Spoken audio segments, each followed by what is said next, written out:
finally. Okay, so this is a short presentation. I'm just going to talk about a couple of things. And the first thing is the importance, the value of peer instruction. What are some of the benefits of using peer instruction? And Jennifer, just chime in. Make sure your mic's unmuted.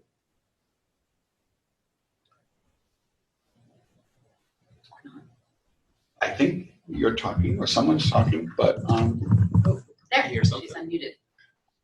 Okay, so you're unmuted. We can't hear you though.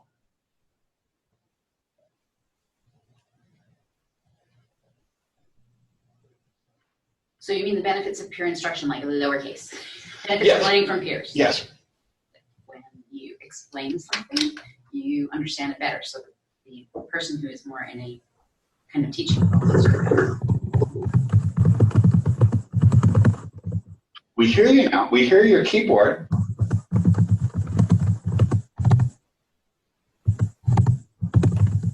But that means we should hear your microphone.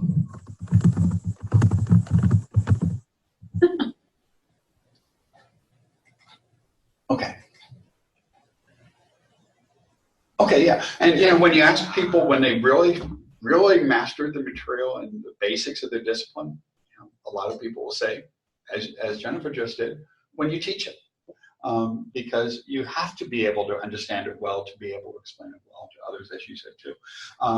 So the students who already have a pretty good understanding benefit from explaining to others. But what else happens?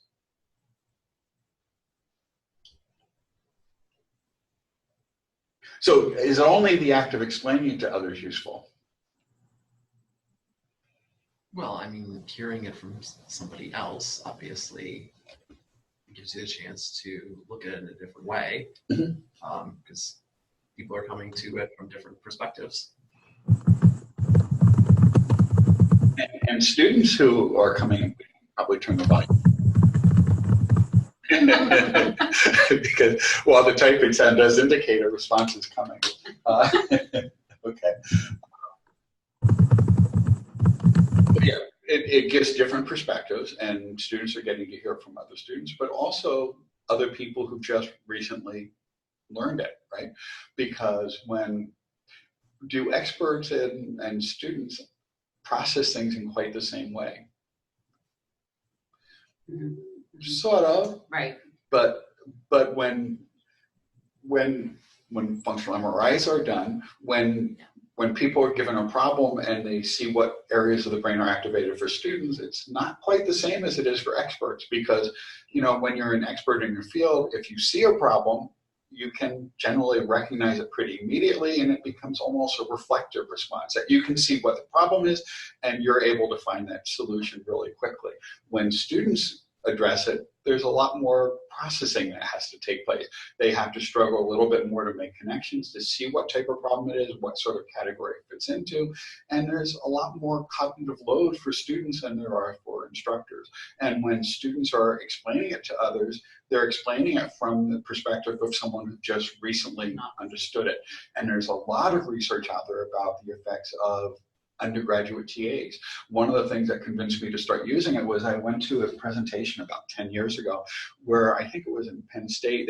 They were using graduate TAs, and they introduced some undergraduate TAs in their biology classes, and they measured all the students at the beginning of the term and at the end, and they found the largest learning gains were in the sections that had undergraduate TAs on average, but the undergraduate TAs had the largest learning gains of anyone in the group, because they did it for the TAs as well. So the students who were explaining it learned more than the students in the class, but the students who had the explanations coming from undergraduates learned more than those who had graduate TAs. And it was partly because the undergraduates better understood some of the problems that other undergraduates had in the discipline. You know, so I would definitely, I have undergraduate TAs every semester in my media law class, and they're often students who just took the class with me a semester or two before. And it definitely, that's the feedback I've gotten from them, is that I thought I knew this stuff pretty well, but I know it even better now. And I think the students trust them from just having been through that experience. And I joke, like, you know, they're good because they can translate me to everybody else.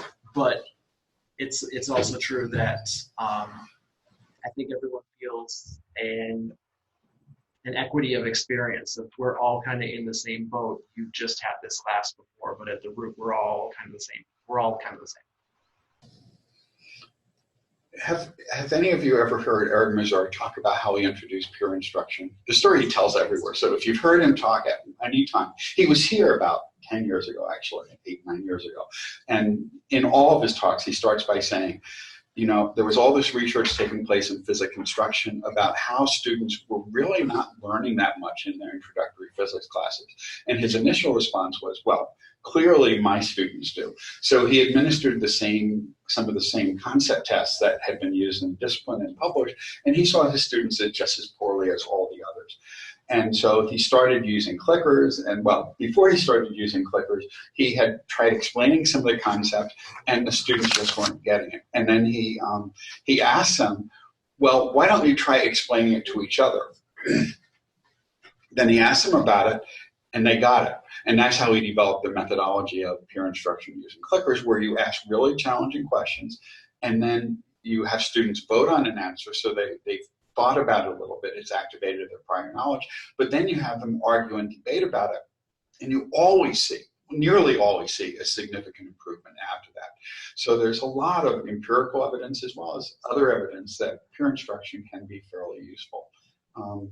Now, and why is this not advancing? There's also the curse of knowledge, that issue that when you really understand something, well, it's hard to understand why other people don't understand it quite as well. Students at a lower level are a little bit better. That was, I forgot who coined it, but it's a term that Carl Wyman uses a lot when he talks about this issue. You learn by teaching, as we've already talked about. And when you explain concepts, it increases your ability to transfer the concepts to other contexts. One of the things that I started doing a couple of years ago, based on something that they were doing at Cornell, Doug McKee was doing in economics classes there as part of their active learning initiative, is using 2-stage exams.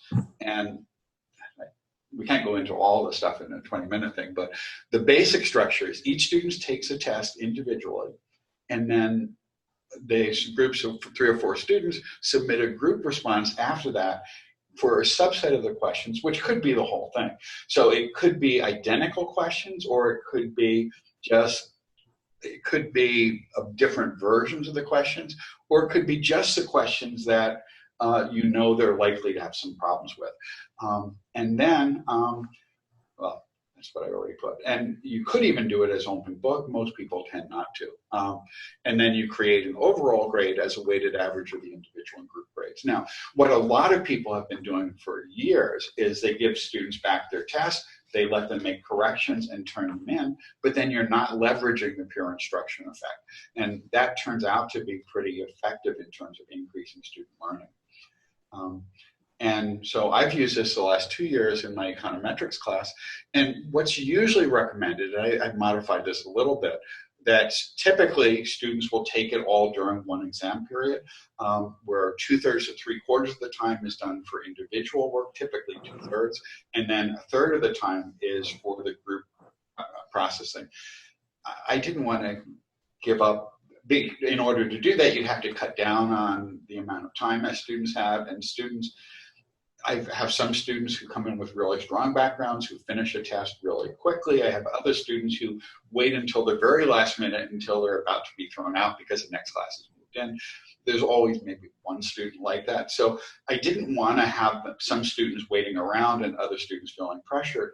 So I did a modification basically where I administered it one day, I graded it really quickly, and I saw what problems they have, and then I administered 80% of it the next time, because there were a significant number of students who had at least some misunderstandings along the way. And I was really amazed by how well that worked. Usually students are not terribly thrilled when they're leaving an exam or when they're taking it. But when I was taking in the second stage, they were excitedly discussing it. They were saying things like, oh, that's right, we did talk about that. And they were making connections. And the improvement in the scores was really dramatic. And what was impressive is that that seem to persist, that what they learn there, they learn much more deeply than they ever had. Because typically so this was in place of going over the exam, the next class period or a week later. And typically when you get back an exam and you go through it, there are some students who did really well and they sort of tune out because they did really well, even if you're asking some of them to explain their answers. And others who are just really disappointed because they didn't do as well as they liked. Here, the group processing was just so positive. I actually took a couple of pictures of it and videos and sent it to Rebecca because we had talked about this before I did it, and we had just recorded a podcast where someone had talked about this, and it was incredibly popular with the students. Now, just a couple of practical things in the Blackboard Gradebook. A simple thing to do is just, instead of having each grade as an individual item and part of a grade category, you set up a category for each exam and you just assign weights to it so you get a weighted average. One issue is the selection of groups. I made a mistake the first time, which actually came up before. I let students choose their own groups, partly because they were mostly junior and senior economics majors and they had worked together quite a bit before, but the groups were not terribly balanced, and so I corrected that later and I assigned them a little bit more balanced based on, I think I did it by asking how many prior math courses they had taken, and that gave a pretty, so it was divided so that they all had a number of students who had quite a strong background in statistics and math, and others who had just had the minimum requirements of one semester in statistics, and that provided a much more balanced discussion. But either a random approach or doing it as a stratified thing, as you talked about in the workshop Monday, is much more effective. And I only did that mistake once, but and there is a situation which I've done this now, I think a total of 6 times in three times in each of 2 iterations, and occasionally you'll get a student who did extremely well, and then when they're discussing, we'll change to the group response. I gave students the option of exiting out and not using the group. If they disagreed with the group and they couldn't come to a consensus, they could individually dissent from that. But I did have one student who on one exam went from a 98 down to a 96 because he let the group convince him, and I talked to him about it. But what I did in that case is I just let him keep the original grade and told him to be a little more assertive if he's confident, and to be more active in arguing this case in the future. So, but it works really well. Now, another thing that's often recommended, and this is one thing they talk about in the AQ course that I'm a little bit, you're not sold yet. Not quite sold, but partly because the evidence is not quite as convincing as it is. With 2-stage exams, there's a lot of evidence on their effect on student learning, where there have been randomized controlled experiments where some people were exposed to it, others weren't, and the evidence on that is pretty strong in terms of the effect on learning, what measured in terms of final class grades and so forth. Exam wrappers seem logical. And with an exam wrapper, what you do is after an exam, you give them typically paper forms, or you could do it electronically. I did try it this way with an electronic form just because I didn't want to use paper. But you give it back to them and you ask them to reflect on their process of what they did to prepare for the exam, and now having taken the exam, what might they do differently? And then typically what you do is a week or 2 before the next exam, you would give it back to them and ask them to reflect on that and see if maybe they could work to improve their performance on the exam. You could ask them to keep it, you could have it stored in Blackboard and just send a message to them asking them to reflect on it. The goal is to help students improve their metacognition and help them think more about what they could do to more effectively prepare for exams. So they typically provide reflections on how they prepared, what types of errors they made while they were taking exams, and think about what adjustments should be made, and et cetera. And that's what I already just said. Sorry about that. Now, the problem is that there's really little evidence that this makes much of a difference. There's only one study that I've seen which actually found a bit of a difference, and that was by Lovett, who's one of the main advocates of this. And what he found in a study in 2013 is that there seems to be an effect when it's applied in multiple courses. When it's done across a whole school in particular, or when it's done in all the classes in the department, it does seem to have some impact on student learning and achievement and performance in general. However, the effect of doing it in any one class is generally not found to be statistically significant. One of the studies was one of the better studies was by Schweitzer and Gurin, who he's done quite a bit of research on this.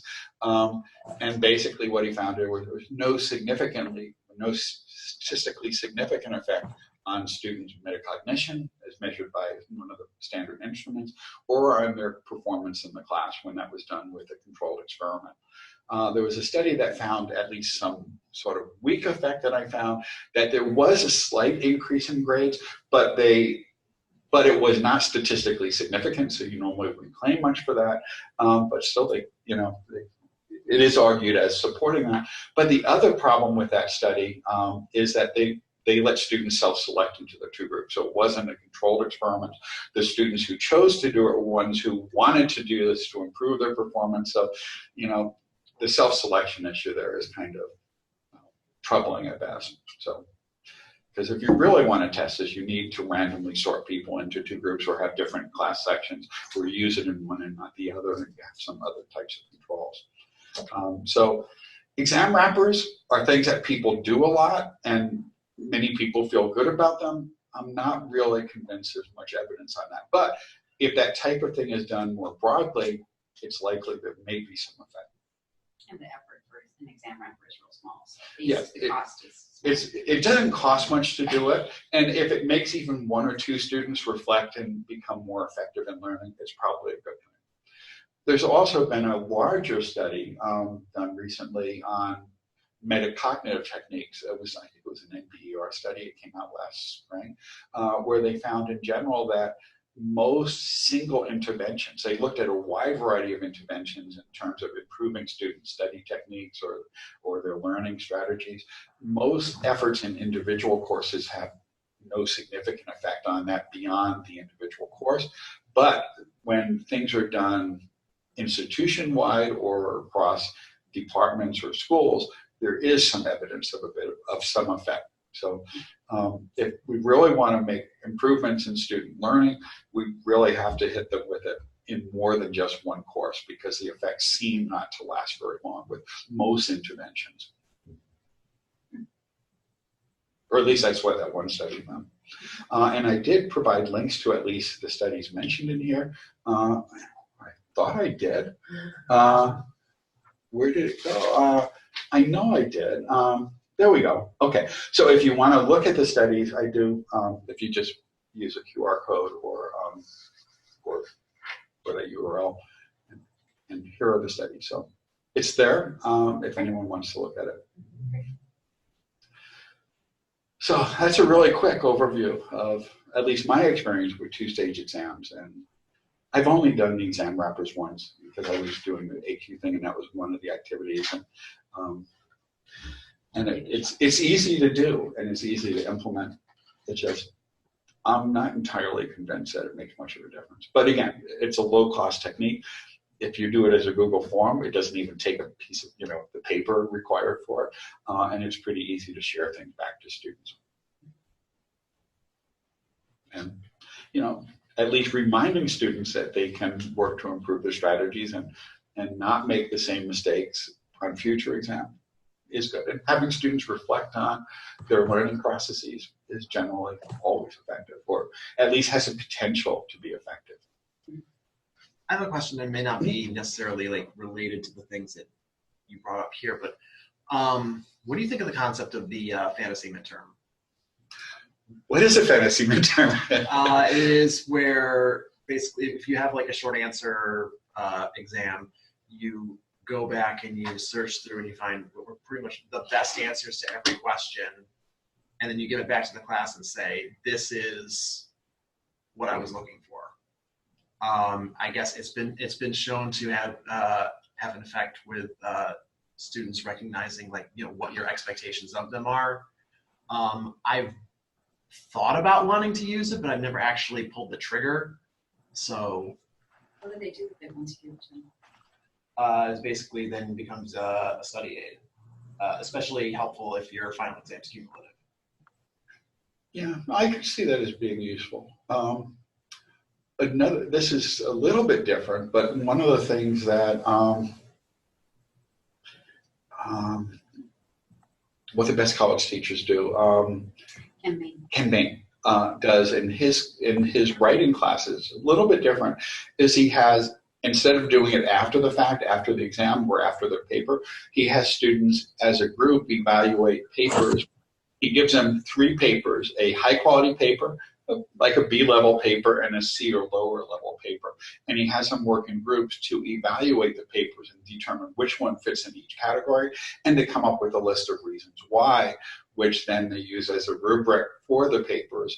And by having students recognize in someone else's work what represents a good quality response, a medium quality response, and a poor one, they tend to write, or his perception at least, is they tend to write much higher quality papers. So, I mean, a version of the fantasy midterm might be to do something similar, where you even give them a few answers on questions that are different before the fact. It's the same sort of a thing, except doing it after the fact may not be quite as effective as before, or at least if depending on how high stakes the exam is, it's giving them that advanced look at what you're really looking for on these things might be even more helpful. Although it's certainly much more salient after they've already taken the exam. Yes and no. I mean, it's always a thorn in the side of people who give extensive writing feedback that students don't read the feedback. That's true. So I would worry about the same thing unless there is a planful activity to have them engage with those responses, so that they have to. Yeah, but when the test is done, they're like, Sounds like a writing workshop technique where you put student work under the document camera and you can talk about like what makes it a strong piece and stuff like that. But the nice thing about using the separate examples that weren't coming from the students is that no one is going to feel blamed for the weaker thing. If they know that it was not students in the class who were writing, so they can be a little more critical. especially for the weaker ones. Yeah. Especially for the weaker one. Someone's trying to figure it out. Was that mine? I don't even remember writing it. But modeling what effective essay questions look like in your class, I think, could not do harm. Mm-hmm. Yeah. And singling out the work of some students could be useful, making them feel a little bit better, as long as you can do something positive for some of the other students too. My first semester as a freshman, I actually put up one of my intro paragraphs in a really big class, and it was a very strange experience. I'm still not sure whether it was a good experience. Is your name on it? No, my name was not on it.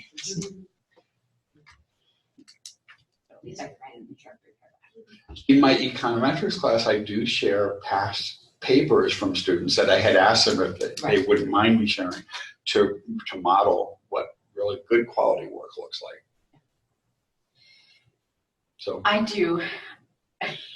I spend a lot of time in class on my exams. I do a individual group, kind of like 3-stage thing. But part of that is because I know that students value exams on a much higher level. So the level of intensity work that they're willing to put in is much higher. So all of that I consider to be like integrative, cumulative experience around that knowledge. But, I find it to be time well spent, certainly. yeah, I think some of the most productive class days was that group activity of going through the exam as a group. Mm-hmm. And definitely the level of anxiety around the individual testing goes way down if there is a group component. And they all did well, except for that one student at one time, they all did significantly better. The group generally dominates any individual, no matter how strong they are.